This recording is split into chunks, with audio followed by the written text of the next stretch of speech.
కడుక్కొని శుభ్రం చేసి పెట్టుకోవాలి. ఆనియన్స్ పొయ్యి మీద కాల్చి వాటిని పొట్టు తీసి శుభ్రం చేసుకొని మిక్సీ చేయాలి. పెట్టుకునే కట్ చేసి మిక్సీ చేయాలి.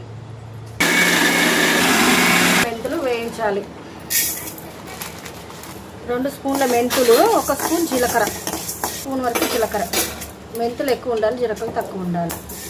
జీలకర్ర కటోలకు తీసుకొని చల్లార్చినాక మిక్సీ చేయాలి వీటిని. ఇప్పుడు చింతపండు పులుసు పిసకాలి. స్టవ్ వెలిగించి బౌల్ పెట్టాలి. ఆయిల్ వేసుకోవాలి.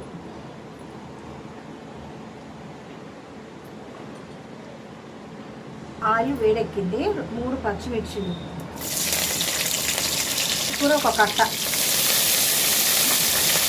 కొంచెం కొత్తిమీర వేయాలి. ఆయిల్ బాగా ఫ్రై చేయాలి. పచ్చివాసన పోయేదాక ఫ్రై అయిపోయింది. ఆనియన్స్ వేయాలి.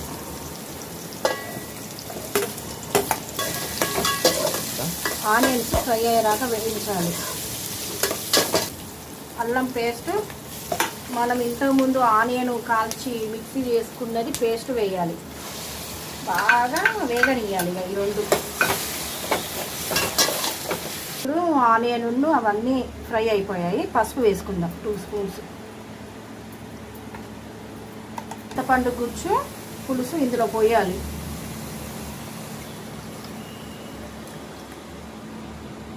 పులుపు తగినన్ని వాటర్ పోసుకోవాలి. కారం వేయాలి పులుసులో.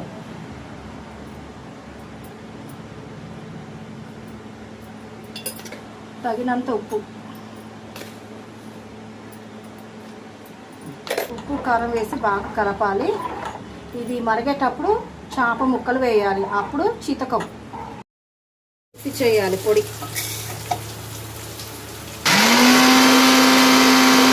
పచ్చిధనియాల పొడి వేయాలి. పులుసు మరిగేటప్పుడు ఇక్కడ మెంతుల పొడి కూడా వేయాలి రుచికి తగినంత.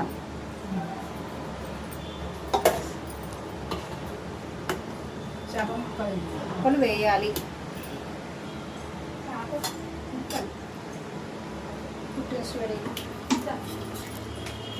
లాస్ట్లో కొత్తిమీర వేసి దించాలి. Fish curry ready.